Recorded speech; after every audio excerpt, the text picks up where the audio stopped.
Merci beaucoup d'être fidèle à nos programmes. Bonsoir et bienvenue dans ce 1945. L'actualité fortement dominée par les élections locales.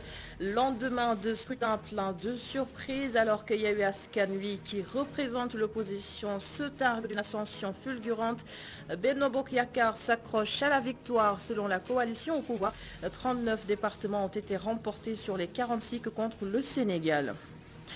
Barthélémy Diaz, nouveau maire de Dakar, le candidat de Yewwi Askan Wi dit avoir remporté à Paris la parole aux Sénégalais dans cette édition. Beaucoup se réjouissent de ce changement, d'autres attendent avec des appréhensions la feuille de route de Barth et vous suivrez ensuite les réactions d'autres candidats élus dans différentes localités du pays. Dans le reste de l'actualité, un mot sur le match décisif du Sénégal demain face au Cap-Vert. Pas de seconde chance, Aliou Cissé semble l'avoir compris et le sélectionneur des Lions va revenir sur les préparatifs de ce match. Ce sera en fin d'édition.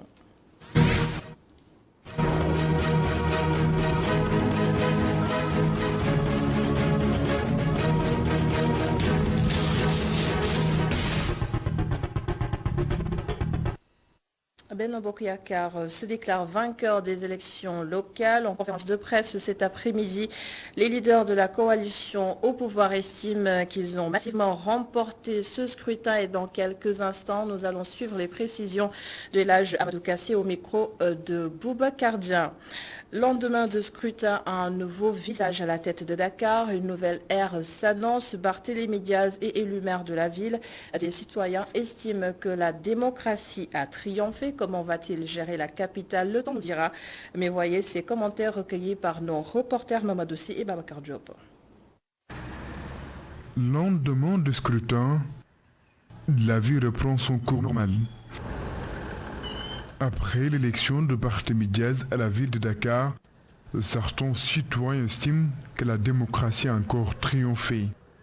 Selon eux, le nouvel édile de la ville de Dakar pourra remplir la tâche qui lui a été confiée. La démocratie a triomphé. Les citoyens ont posé leur choix sur le candidat Barthélémy. J'espère de tout cœur qu'il apportera solution à tous les problèmes que gangrène Dakar. Effectivement, Barthélémy Diaz pourra être un grand apport donc, pour les Dakarois parce que nous savons tous que Barthélémy c'est un travailleur, c'est quelqu'un donc qui a des projets, c'est quelqu'un qui est un visionnaire. Ces derniers pensent d'ailleurs que la population a désormais pris conscience des enjeux. On peut dire que maintenant le peuple sénégalais s'est levé pour dire non. Sur peut-être je peux dire quelque chose. Les populations sont désormais conscients, ils connaissent les enjeux. Les gens pensent que l'argent peut satisfaire tout. Or c'est pas ça. Les maires nouvellement élus sont invités à travailler pour le compte des populations. C'est que le peuple sénégalais est devenu beaucoup plus mature. Il était mature en 2012, mais là il est devenu beaucoup plus mature. Ils savent ce qu'ils font. Je pense que l'argent peut satisfaire tout. Or c'est pas ça. La coalition Yewwi Askan Wi remporte les élections à la ville.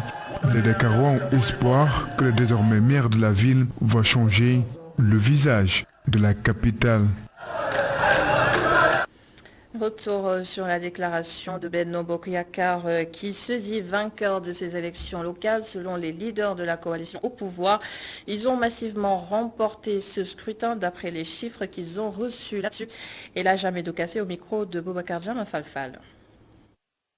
En l'état actuel des grandes tendances des résultats du scrutin du dimanche 23 janvier 2022, il ressort clairement et de façon irréfutable que la coalition Benno Bokk Yakaar gagne massivement ces élections. En voici les preuves chiffrées. Sur 43 départements, sur 43 départements, 32 ont été gagnés par la coalition Benno Bokk Yakaar. 32, je dis bien 32. Et les tendances dans 7 autres départements nous sont largement favorables. Soit un total de 39 départements sur les 43.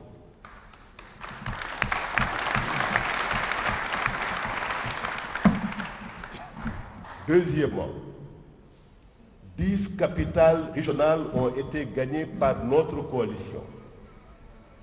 Nous en avons perdu 4, donc sur les 14 que compte le Sénégal. C'est notamment Dakar, Diourbel, Ziguinchor et Kaolack. Troisièmement, selon toutes les remontées d'informations en cours, la coalition Benno Bokk Yakaar a une très grande majorité des communes à travers le pays. Nous y reviendrons dans un autre rendez-vous avec les médias. À la lumière de ces faits, Benno Bokk Yakaar conserve intacte son hégémonie à l'échelle nationale. Oui, nous avions un double objectif de conquête, je dis bien de conquête, de Dakar et de Ziguinchor. Hélas, cet objectif n'a pas été atteint. Et la ville de Thiès a tourné le dos au Mborok Sow. Voici alors la première réaction du nouveau maire, Dr Babacar Diop, dit avoir compris le message des jeunes et il n'est pas question de les décevoir. Papa Lunsar l'a interrogé pour nous. D'abord, remercier très sincèrement les populations de Thiès, mais surtout remercier la jeunesse de Thiès qui a été la grande actrice de cette victoire. Depuis le début de la campagne, pendant la campagne, durant toute la campagne, jusqu'aux dernières heures de cette campagne, les jeunes se sont mobilisés, ont cru au message de la coalition Yewwi Askan Wi. C'est la raison pour laquelle j'ai dédié cette victoire à la jeunesse de Thiès. Et nous leur avons dit que nous avons compris leur message. Ils ont tourné le dos au Mborok Sow parce que cette jeunesse veut rester fidèle aux traditions de Thiès. La tradition à Thiès, c'est la dignité, c'est le refus. Vous étiez un aspirant hier, aujourd'hui un gagnant, qu'est-ce qui va changer?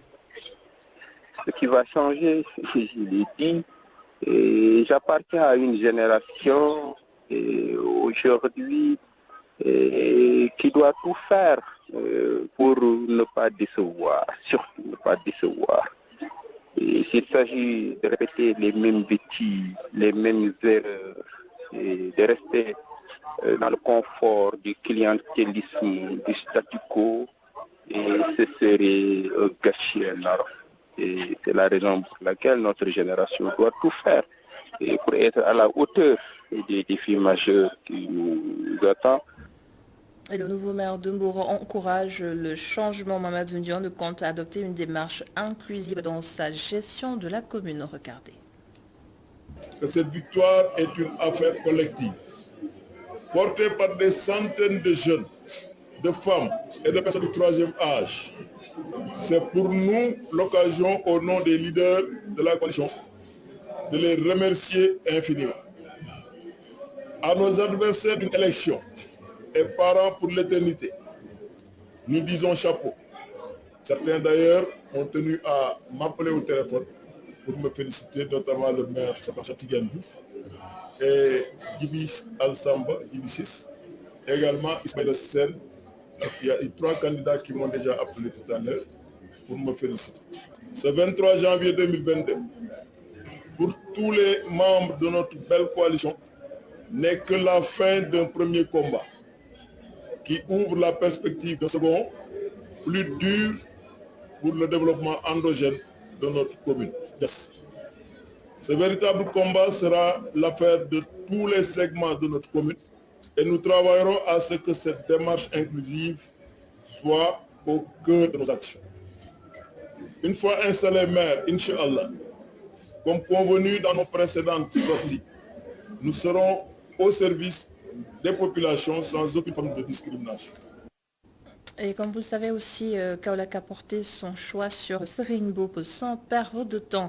Le nouveau maire appelle au travail, il tend la main à tous ceux qui militent pour le développement de la région de Kaolack. Des propos recueillis par Adama Sarr et Astombaye sur place. Et encore remercier les Kaolackois parce qu'on a fait le tour de Kaolack pour voir les souffrances que les Kaolackois vivent, qu'actuellement on est en train d'orienter tous les Kaolackois vers la politique, vers des situations quand même. Mais j'ai vu dans leur visage des personnes engagées et qui ont un espoir. Ce qui le prouve, c'est qu'ils sont venus ici. Maintenant, ce qui reste nous, que nous disons que ce n'est pas nous que nous avons gagné, c'est les Kaolackois qui ont gagné. Maintenant, nous avons une tâche à faire, nous avons un devoir à faire. Le devoir, c'est de montrer aux Sénégalais que ce n'est pas uniquement par la politique qu'on peut réussir. Nous avons réussi, alhamdoulilah, mais nous avons tout laissé. Venir maintenant pour travailler, pour après la jeunesse ensemble, pour que nous puissions travailler, pour développer Kaolack. Et c'est avec ça que nous, à partir de là, que nous pouvons dire que nous mettons ce que nous avons confié. Donc je pense que le problème, ce n'est pas un problème de victoire. Et maintenant, je profite de l'occasion pour remercier l'ensemble de mes adversaires que je compte même si pas, nous comptons même leur rendre visite. Et s'ils ont des projets ensemble. Tout autre chose maintenant, un rappel, le Sénégal joue demain contre le Cap-Vert en 8e de finale. Un match que le sélectionneur des Lions prend très au sérieux. Aliou Cissé, c'est qu'il n'y aura pas de seconde chance et je propose d'écouter le micro de Saïkou Seydi, Serine Saludem depuis Bafoussam. Nous avons bien travaillé vendredi. Ça a été la séance la plus difficile en réalité de la semaine. On a travaillé en puissance. Hier aussi, on a bien travaillé. Je crois qu'on a pu profiter vraiment de l'ensemble de notre effectif pour pouvoir vraiment faire deux séances très intéressantes. Donc oui, le Cap-Vert, on connaît. Je crois que sur ces dernières années, on a dû les jouer 4 voire 5 fois. La dernière fois qu'on les a joués, c'était au mois de juin. Certes, c'était un match amical, mais ce fut un match quand même assez âpre. On sait que c'est un derby, une très belle équipe. Voilà, donc elle n'est pas là par hasard. Une équipe qu'on respecte, et comme vous le dites, l'étroitité qu'il y a entre le Cap-Vert et le Sénégal donne encore beaucoup plus de saveur à ce match-là. Et par la voix de leur capitaine, les Lions assurent être prêts pour ce match décisif demain. Au micro de nos envoyés spéciaux, Khalidou Koulibaly est revenu sur la situation particulièrement difficile que l'équipe a vécue en phase de poule. Le voici. On sait qu'on a à cœur de passer ce tour-là. Notre premier objectif était de passer les poules. On l'a fait, malgré ce qui se disait sur notre jeu. Mais le plus important, c'est qu'aujourd'hui, on est ici et qu'on parle de ce 8e de finale. On sait que ça va être un match très difficile, un derby. Les derbys sont jamais faciles à jouer. Mais je pense que le Sénégal sera plus que motivé pour passer ce tour parce qu'on a à cœur de montrer à tout le monde qu'on a notre place ici et qu'on veut aller très loin dans cette compétition. Et la Gambie est sur un nuage après sa victoire 1-0 en 8e de finale contre la Guinée. Aujourd'hui, sans Naby Keïta suspendu pour cumul de cartons, le Sili national n'a pas pu maintenir son statut de favori face aux Scorpions. Tout aussi historique que sa qualification, la Gambie va disputer des quarts de finale d'une CAN pour la toute première fois. Et malgré un faible engouement, la CAN suscite quand même des intérêts. Beaucoup choisissent d'interrompre leurs activités pour suivre les matchs, surtout lorsque c'est le Sénégal qui joue. D'autres se rattrapent grâce au résumé de match. C'est un reportage d'Ami Diouf. Dans cette boutique de vente de produits cosmétiques, c'est la Coupe d'Afrique des Nations qui est au menu des débats. Mohamed Sissé, très passionné de football, est concentré sur le match Cameroun-Éthiopie. Pour ne pas rater sa journée, il suit les matchs tout en s'occupant des clients. Le football est notre sport préféré. Je suis tous les 3 matchs, tous les jours, car j'ai une télévision dans la boutique. Mais je fais de mon possible pour m'occuper en même temps de mes clients. Ce sexagénaire et électricien, Thierno Gueye, n'arrête son travail que lors des matchs du Sénégal.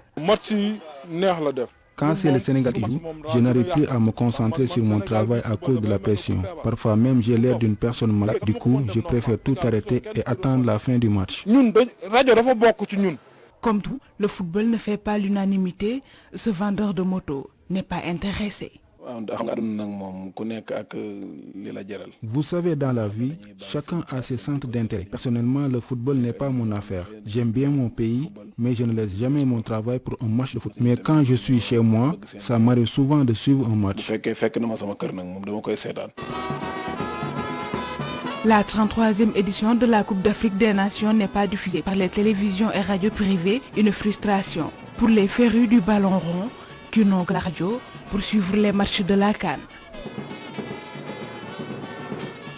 Et nous retournons à Bafoussam pour parler cuisine. Cette fois, les épices naturelles sont incontournables, notamment à l'ouest du pays. Des épices saisonnières à prix abordable. Cher Diop et Serine Saludem nous mettent l'eau à la bouche à travers cette correspondance. Ce sont des épices de type divers. Elles sont faites à base de plantes du coin pour la plupart.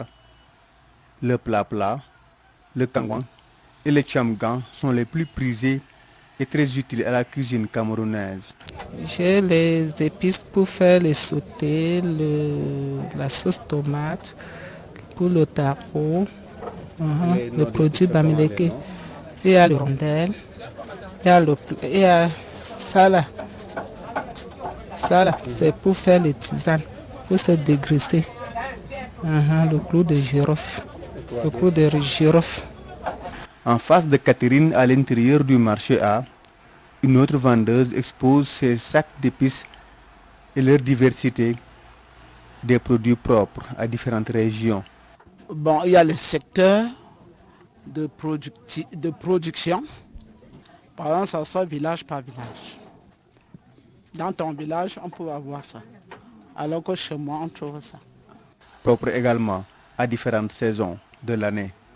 Je peux dire, en saison passée, il y a les plantes saisonnières. Il y en a, par exemple, ceci peut produire en saison des pluies. Parce qu'il a besoin d'eau. Mais après, la sécheresse bien, ça migre. Et il y en a qui sont pour la saison sèche, par exemple ça. Saison sèche. Ces épices sont très accessibles et surtout avec des prix que détaille Catherine. Le versi là, le versi coûte 1200. Le verre de Jansan 350. La boîte de rondelle 1000 francs. Un commerce qui, malgré toutes ces difficultés au quotidien, permet à ces dames de s'en sortir. On s'en sort, n'importe qui se défend et n'importe qui vend à son prix d'achat. Bien, tu achètes bas, tu vends bas. Tu achètes plus, tu vends plus. Les épices naturelles font l'affaire de la cuisine camerounaise. Tous les goûts y sont trouvés et pas besoin de produits transformés pour assaisonner les plats. Ici à Bafoussam. Transition pour le Burkina Faso qui subit un coup d'État. Des militaires annoncent la destitution du président Roch-Marc Christian Kaboré.